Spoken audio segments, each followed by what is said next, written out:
Welcome to my channel. আমি আজ ভিডিওতে তিনটে গুরুত্বপূর্ণ বিষয় নিয়ে তোমাদের সাথে ডিসকাস করব। তার মধ্যে নাম্বার 1 হলো নবম দশমের ভেরিফিকেশন এবং ইন্টারভিউ নিয়ে, নাম্বার 2 একাদশ দ্বাদশের কাউন্সেলিং নিয়ে, আর নাম্বার 3 এসএসসি সংক্রান্ত যে সমস্ত কোর্ট কেসগুলো রয়েছে যেটা বর্তমানে ঝিমিয়ে গিয়েছে, আসলে ব্যাপারটা কি, তার আপডেট কি আদৌ আসবে, আমি আজকে এ নিয়ে ডিসকাস করছি। প্রত্যেকে চ্যানেলটা সাবস্ক্রাইব করে দিও এসএসসি বা পিএসসি গুরুত্বপূর্ণ আপডেট পাওয়ার জন্য।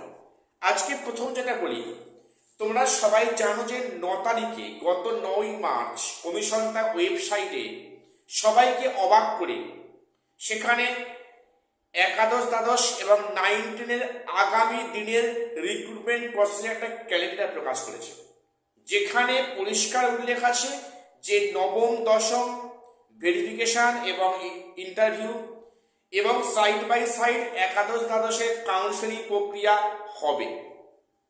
যদিও এ নিয়ে অনেক প্রশ্ন উঠছে, আমি সে প্রসঙ্গে আজকে আসছি না।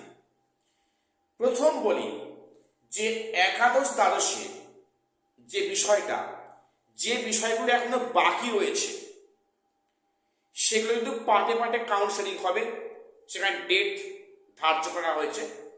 তো এর পরবর্তী বিষয়ে কি কি আসতে পারে, দেখো সেটা এই মুহূর্তে বলা সম্ভব নয়। যেটা পরিষ্কার বলছি যে হয়তো আজকের সন্ধ্যার দিকে কমিশন তাদের ওয়েবসাইটে একাদশ দ্বাদশের কিছু সাবজেক্টে কাউন্সেলিং বিজ্ঞপ্তি প্রকাশ করবে। আজকের সম্ভাবনা খুব বেশি আছে, যদি আমি ভুল কিছু না বলি। আজকের সন্ধ্যার মধ্যে কিন্তু একাদশ দ্বাদশে কিছু সাবজেক্টে কাউন্সেলিং বিজ্ঞপ্তি আসছে এবং তার সাথে স্কুল ওয়াইজ ভ্যাকান্সি লিস্টও আসছে বা আসার সম্ভাবনা খুব বেশি। তো সেখানে কিছু হয়তো মেজর সাবজেক্ট এবং কিছু মাইনর সাবজেক্ট আর ভ্যাকান্সি কম, সেগুলো নিয়ে হয়তো কিছু বিজ্ঞপ্তি আজকে আসছে বা আসার সম্ভাবনা বেশি, যেটা বললাম। এই একটা বিষয় গেল।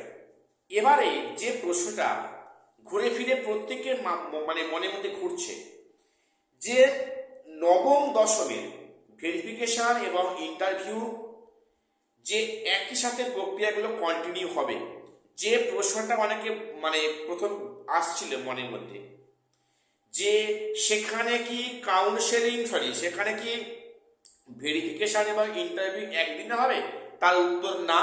সেটা অলরেডি প্রকাশিত হয়েছে সংবাদ মাধ্যমে যে ভেরিফিকেশন এবং কিন্তু ইন্টারভিউ সম্পূর্ণ সেপারেট ডেটে হবে। এটা পরিষ্কার ইঙ্গিত, এ বিষয়ে কোনো সন্দেহ নেই। এই পয়েন্টটা আপনি বৃথা পাচ্ছ, আমি অলরেডি এ নিয়ে ভিডিও করিয়েছি। এবারে যে প্রশ্নটা যে সত্যি কি এত তৎপরতার সঙ্গে 9 10-এর ভেরিফিকেশন এবং ইন্টারভিউ সমান তালে কি কন্টিনিউ হবে, তার সাথে সাথে ক্লাস একাদশ দ্বাদশের হচ্ছে কি কাউন্সেলিং প্রক্রিয়া, এখানে অনেকে প্রশ্ন করছে, অনেকে সংশয় বোধ করছে। এই সংশয়টা যে আমার মধ্যে একেবারেই নেই সেটাও নয়, কিছুটা হলেও আছে এবং আমরা চাই যে এটা না হওয়াটাই কাম্য।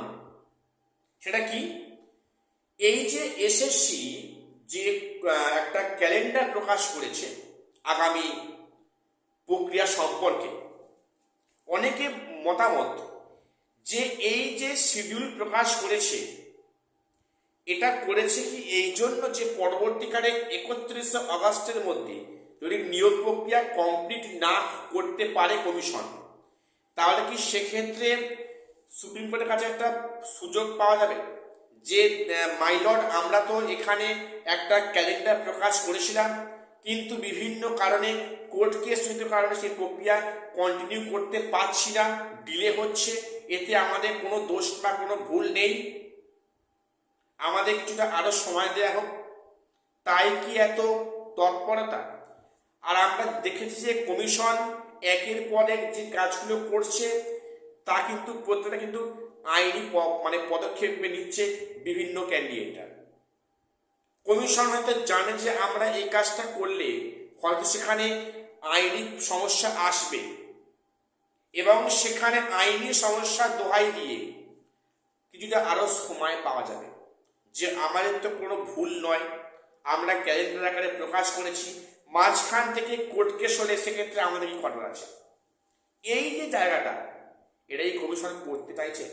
এই প্রশ্নটা অনেকে করছে, আমি আশা করব বা আমি সেখানে প্রার্থনা করেছি যেন এই সমস্যাটা না হয়। আমরা সবাই চাই যে যোগ্যরা চাকরি ফিরে পাক এবং যোগ্য পেশাদার যেন বঞ্চিত না হয়। অর্থাৎ 31শে আগস্টের মধ্যে যেন সমস্ত নিয়োগ প্রক্রিয়া কমপ্লিট হয়ে যায়। ঠিক আছে, তো এই বিষয়টা নিয়ে অনেকে সংশয় বোধ করছে, আমি জানি না অ্যাকচুয়ালি ব্যাপারটা কি হবে না হিসাবে। নাম্বার 3, এসএসসি সংক্রান্ত যেগুলো মামলা হাইকোর্টে পেন্ডিং আছে, এক্সপিরিয়েন্সের 10 মার্কস, এক্সপায়ারি অফ প্যানেল, প্রশ্ন ভুল মামলা, সেখানে হচ্ছে কি রুলস চ্যালেঞ্জ মামলা ইত্যাদি যে মামলাগুলো আছে, বা এখানে ইডাব্লিউএস কেস বা ফলস যে ফেক এসটি ক্যান্ডিডেট, এরকম অনেক আছে। এইগুলো কিন্তু আমরা দেখলাম গত 1 থেকে 1.5 সপ্তাহ কোনো আপডেট নেই। সত্যি প্রত্যেকে আমরা হতাশ। যে প্রক্রিয়াটা একটা ভালো ওয়েতে আসছিল, 3 দিন 4 দিন ছাড়া ডেট পড়ছিল, হ্যাঁ, সেটা যেন হঠাৎ ঝিমিয়ে গেল 1 থেকে 1.5 সপ্তাহ 2 সপ্তাহের মধ্যে। অ্যাকচুয়ালি বিষয়টা কি? তাহলে কি প্রসেসটা কি আদৌ আগাবে না?